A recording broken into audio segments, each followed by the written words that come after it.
All right, I found another good guest as we are rocking and rolling with our everyday tips that we can provide parents in the sports space. I've got wellness coach and business consultant, Miss Elena Ward. Coach Ward, how are you doing? I'm good, Preston. How are you today? Thank you for Absolutely having me. I fantastic. appreciate you. I know I had to reach out. We hadn't talked in a while. And as I was going along this journey, I'm thinking of moms and dads who have kids in the sports field. You've been there for a while. And I was like, you know what? I know exactly who to call. Ding, ding, ding, ding, ding. Well, I appreciate that. Thank you for thinking of me and my boys. I Huh? appreciate you. All right. Well, let's jump right in it because I'm not gonna hold you long on this awesome Friday. Okay. Um, but as I'm thinking about youth sports, I think a lot of parents kind of get lost in how to develop their kids and what avenue they should go along with trying to get their kids in different sports, right?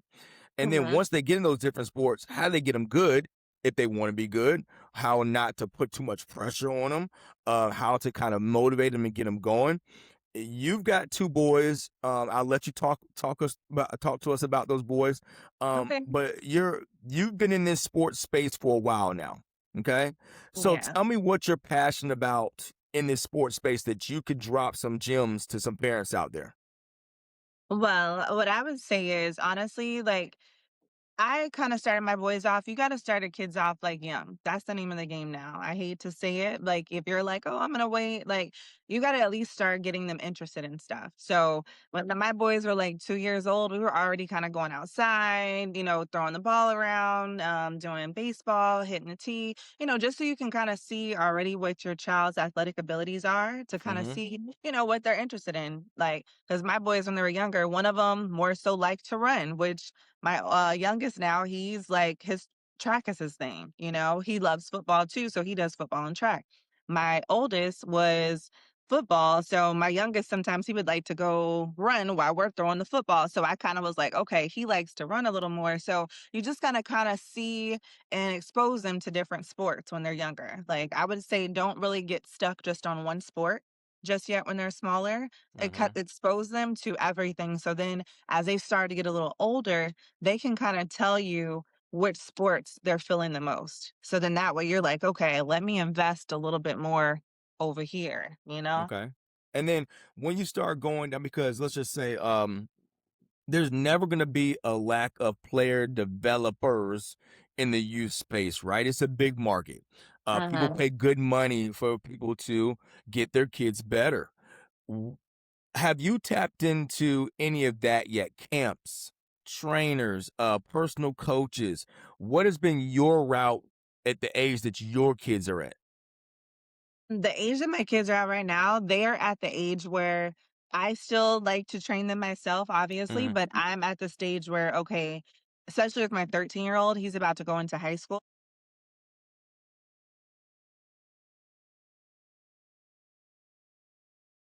Him with the right techniques and training for those sports. Like he's really big into football. So I got to make sure I have him in the right hands with the coach that's going to give him the right verbiage, the right footwork that he needs to be looking like on the field. Like pretty much the stuff that the D1, because that's our next level we're going for. We're in high school this coming year. Our next Hmm. step is for us to try to get a D1 scholarship. So Okay. I need to put him in trainers' hands and the type of trainers that I look for me, is the type of trainers that have been there. So Okay. I'm gonna place him with whether he was a D1 football player, whether he was a D1 coach, or he played in the league. So he knows the whole route from A to Z, from elementary school all the way up to, the highest level of play. So Okay. those are the type of coaches that I like to put my boys with at this point. And my So let me youngest, you go ahead. know, Go ahead.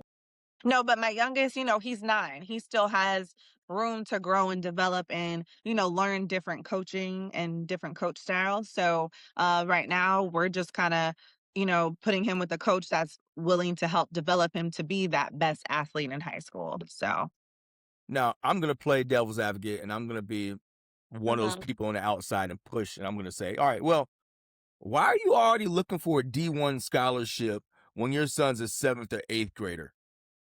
Why is that a thing right now?" And you would say what to that type of person?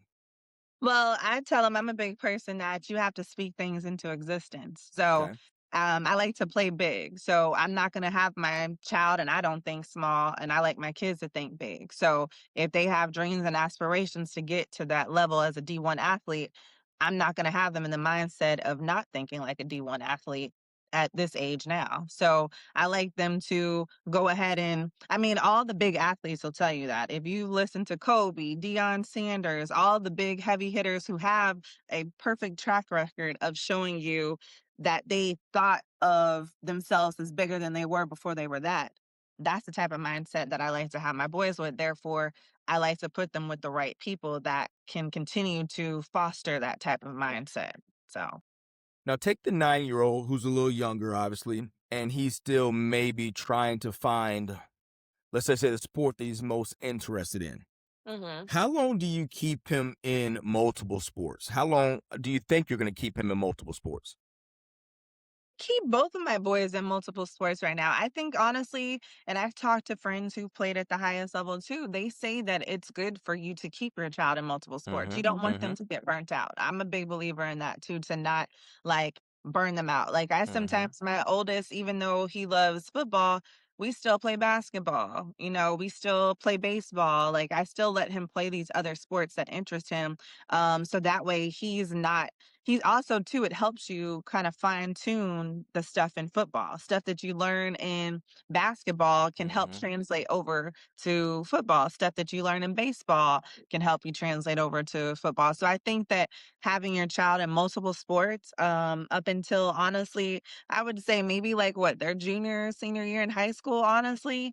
mhm, And then they'll know when, and you'll know when, and the coach and whoever is helping your child with their journey to get to the next level, they're going to tell them kind of their professional opinion. Hey, I think now is the time for us to really hone in on this. So until that time comes for me with my boys, I don't see that there's anything wrong with letting your child play multiple sports, especially if they're interested in it.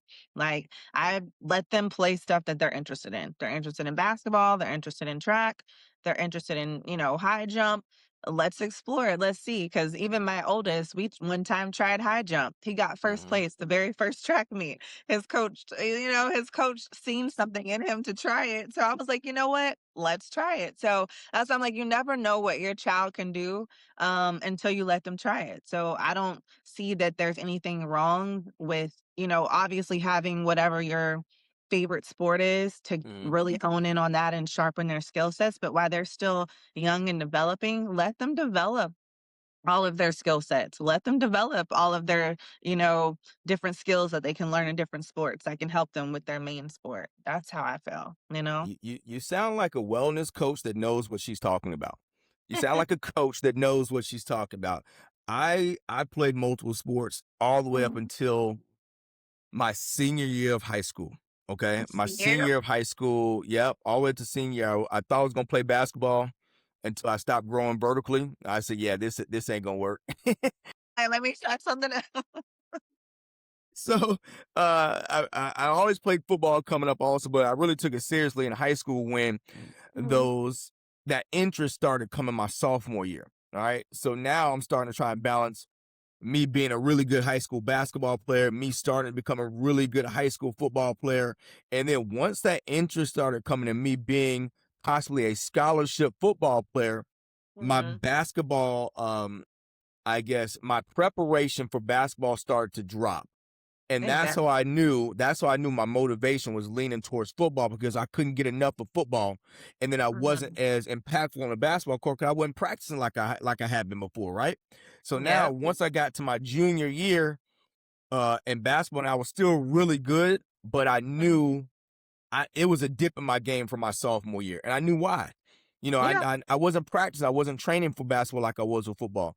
So that's when I made the decision that you know what, I'm just going to take football full time. My basketball coach hated it to this day. If I Of saw him in Publix course. right now, oh man, he'd Probably be gonna pissed speak because to you. He oh mad at my you to help what him win right, he's still championships. mad.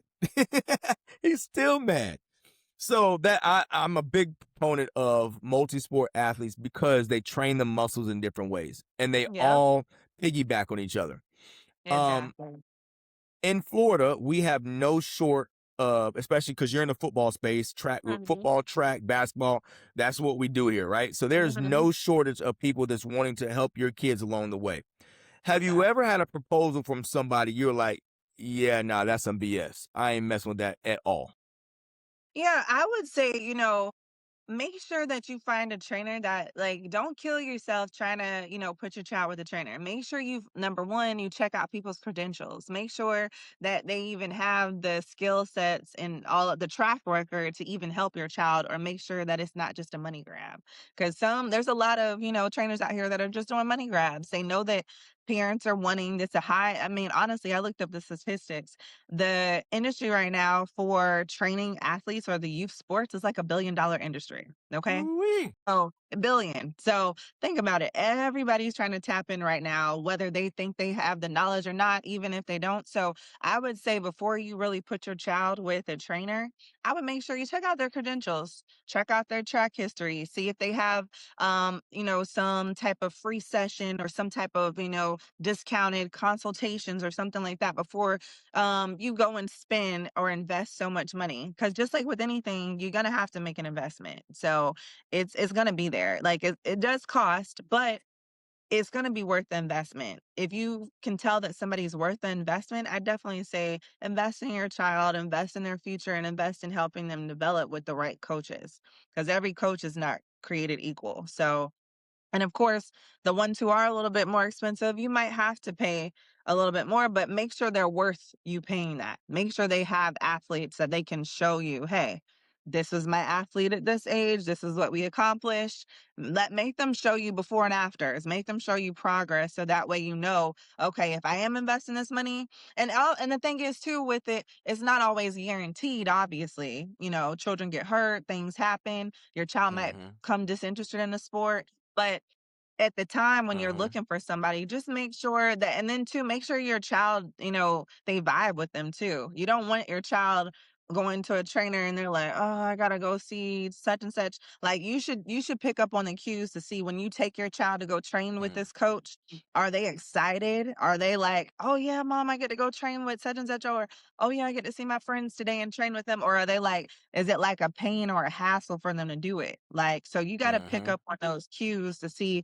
if that trainer is a right fit for them. Yeah, you and the trainer might vibe as adults, but if your child isn't really understanding how they train, how they teach, their verbiage that they use or their cues to do different drills and stuff, and your child is still confused after practice, after they train, that's not really a good sign that your child's really learning anything from that trainer. So those are the type of questions that I ask my boys after we train with somebody. I'm like, hey, did you like them?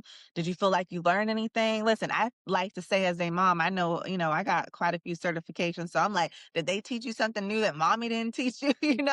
Like, let me know that it's worth the money. If not, then listen, we might just keep training with me and then we'll find somebody else along the way. So, just ask communicate with your child is very important. Communicate with the coach and make sure y'all are on the same page too, as far as what your goals are with them working with your child and the progress. So those are very important things when you're also picking a team for your child, I would say, even at the youngest level, like make sure it's just not a money grab for that team, that they want your child on the team because they're trying to pay for uniforms, they're trying to go here and there, but is it really worth the money being spent? Are your child getting the right exposure, the right coaches, or is it just daddy ball? That's my other little phrase I like to use is daddy ball. Like, so, don't get your child stuck on a team where it's only about the coach and their son. They don't care about nobody else on the team but those two people. Y'all, all the rest of y'all are casualties, basically. Right. So I think that's important. And then as far as with developing, I would say here in Florida,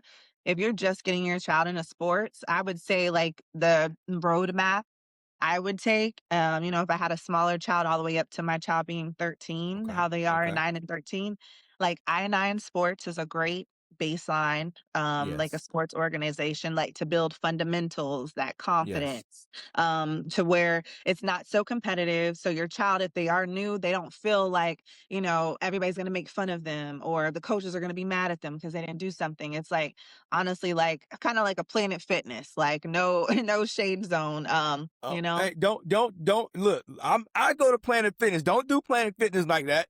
That's for all the us old folks. who aren't real trendy, we go to Planet Fitness. Don't shame Planet Fitness folks like that. I hear you. I hear the slight shade right there. You were talking, no worries. You were talking I-9 Sports, and that being something that you recommend as a starting point for young athletes. So just go ahead and elaborate on I-9, and then what's the next step? Gotcha. So, like I said, I would recommend if you're here and your child is here and playing sports in Florida and you want to get their feet wet, I would recommend the organization I9. I really like them because they have like a non-competitive type of platform or their mission honestly when your child first starts sports to where if your child is trying to build a foundation, wants to learn the rules, wants to feel comfortable without it being so competitive initially, that's a really good starting point. And then I would say you kind of know when you're outgrowing the I-9, I would say, and you can move on to like your NFL flags or your Under Armour under lights is when you feel like your child is wanting to be a little bit more competitive.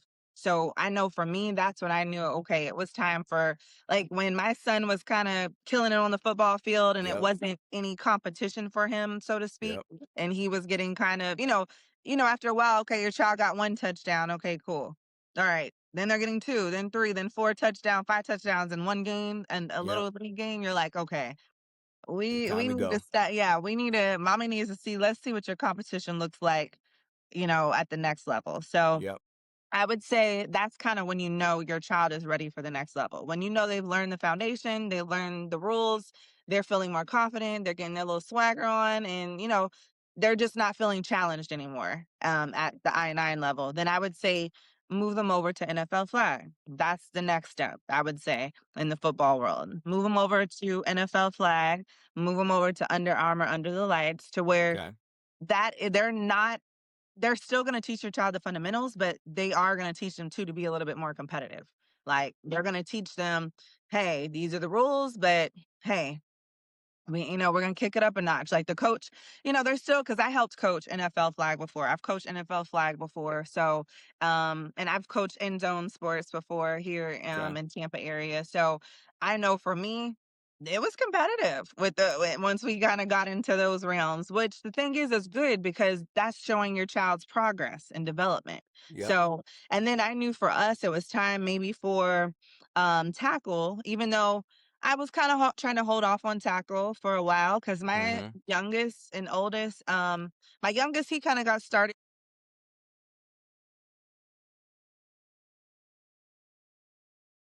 tackle when he played when he was 7, and then he didn't play again until he was 12. So we took a Okay. like a whole gap, and all we did was like NFL flag. So like I Okay. said, it can be competitive because it teaches your child their skill sets, their footwork, that eye-hand coordination to really get Yep. comfortable with the game. But like I said, you'll kind of know, for me at least, I knew it was time to move over maybe to tackle to when he wasn't feeling challenged enough in flag to where, maybe when your child's grabbing the flag, it might be accidentally roughing people up a little bit, and it's like, "Ooh, Right. Yep. okay," you Yep. know, "Wait a minute, Yep. baby, Time to we put the supposed to pads grab on, for the boy. flag," you Right. know? So, I was like, "Okay," I'm like, maybe I was trying to keep him in flag as long as I could, but sometimes that was happening in our games and parents were like looking at me all stank and stuff. And I'm like, oh shoot, okay. Maybe you are ready for tackle, Yep. Maybe you're ready to go to the next level. So that's kind of like how we like progressed through the different levels, like the different roadmap, I would say, to and then even all in between there too, we're playing basketball with like the school league and stuff like that when that comes up. Cause usually those games didn't conflict with like Mhm. your football games and stuff like that. Right. So, I would just say like create like your own little roadmap of development that you have in mind for your child. If you and your partner, significant other, y'all want to try to sit down and figure out, okay, what if y'all are really gonna take it serious? Because I know I take it serious. Like I'm Right. trying to have 2 D1 athletes, in the next few years. So next time you interview me, you're gonna interview me in a Boom. like, How'd you what's your roadmap? You need to publish your roadmap so I can get some D1 athletes. Publish a roadmap. There you go. That's the other thing. Once my boys make it, both of D1 athletes in track, football, whatever sport we continue, like we said, once we get to that junior year, that's their set stuff. I definitely will. But like Yep. I said, I would just, you don't want to wait too late now, because especially with NILs and all this stuff now, like you got to put your child out there now. Like you got to show, especially if they're in middle school, like they have to have a page. Like, for instance, the other day, I had somebody wanted me to refer their athlete over to a coach. And the first thing that the coach asked me was, "Oh, what's their Instagram? What's Yep. their Twitter?" Yep. And this is in seventh and eighth grade. Like, Yep. "Oh, what's their Instagram? What's their Twitter?" So I'm like, okay, I sent it. Guess what? Only thing that's on there was just like pictures of them standing up, looking cool in their uniform and stuff. Yep. But the coach was like, well, where's the highlights? I Right. need some highlights. I need some Where the film. So film at? you gotta be that parent at games. I am that parent and have been since my boys are little. I record them, not only for them to see what they look like at games, what maybe areas of improvement that they could have had at a game. Mhm. People want to see your child's progress. Like they want to see their journey. They want to see where they started to where they are now, so they can kind of see what track record your athlete has and what progress they've made when they were, oh wow, last year they were here and this is the progress y'all made just within these few months or within this year. So I would say, don't let other people get in your head to tell you, oh, it's too early to start your child an Instagram page. It's too early to do that. No, if you're really serious about trying, because I do marketing too, like I said, with the business consulting, Yep. your child needs to be marketable. Like Yep. that's what these colleges are looking for too. Like, because think about it, if you already have a ready packaged athlete that has charisma, knows how to speak well, has interviewing skills, guess what? That's less work for me as an athletic director. If I'm looking at your athlete, me and the coaches are sitting down talking, and we're trying to figure out what athlete we want to bring on board. If I know, hey, this is a D1 scholarship, good grade athlete too, but hey, this one knows how to talk well. We can Mhm. use him for promotions. We can use him Mhm. for, any type of school commercial we want to do. Mhm. And we don't have to pay or train him to know how to do this stuff.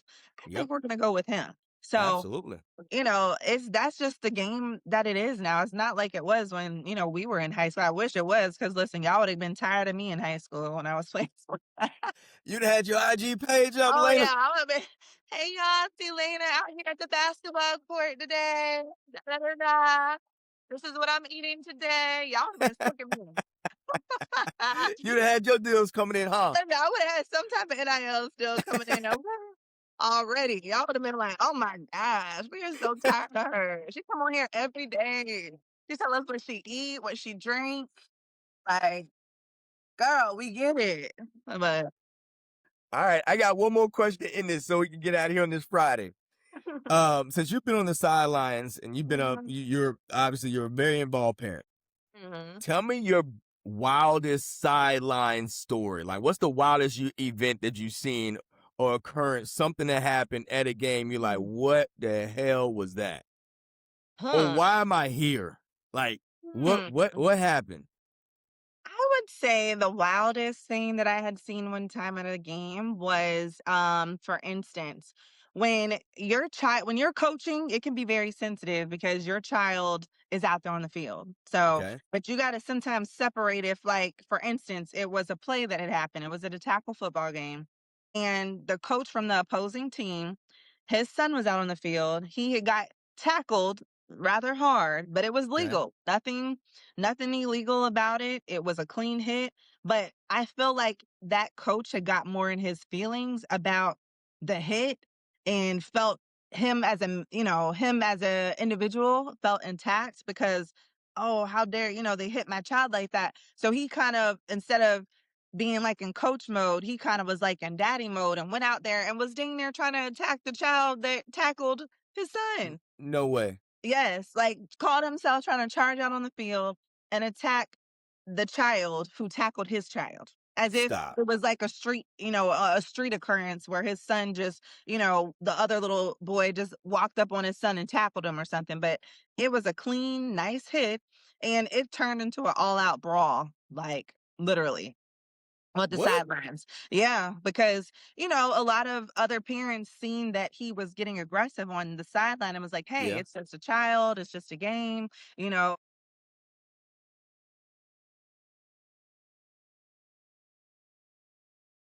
out on the field that he's supposed to be doing. Like he Right. finished the play he's supposed to. So I feel like that was pretty crazy. So I feel like if you're gonna coach your children, sometimes you gotta have tough skin too. Like you gotta have Right. tough skin too. Cause I know even when I was coaching my boys, you know, I know their strengths, I know their weaknesses, and so it's Mhm. like you can't try to you can try to work on those weaknesses, but not to the point to where you're making athletes who already have those strengths sit out on the sideline for your child who still needs to work on their weaknesses, you Mhm. know? You let the player who is showing they already have those skill sets in that area, let them get their shine. Like even if you're Mhm. our coach and you're on the team, and I get it, you want your child to be the best of the best because you're the coach of the team. But sometimes you got to step away and be like, "Hey, I gotta be a coach. I gotta see who all athletes that I have out here and let the best players play." Like, it's not you gotta be careful too, I'll tell parents when you're trying to get into these AAUs, these 7-on-7 teams, even when you find a sports organization to play in, make sure you understand what type of organization it is. Make sure it's not a pay to play organization, unless that's the type of organization you want to be in. Like whoever's paying the top dollar, the athlete gets to play because Okay. that happens a lot in youth sports. So you got to be careful of that. Or is it, hey, the coach's philosophy is, hey, whoever's the best athlete gets to play? Like, so you just got to be careful when you're finding youth sports teams because you don't want a certain team can make or break your child's confidence Mm. as Mm. well.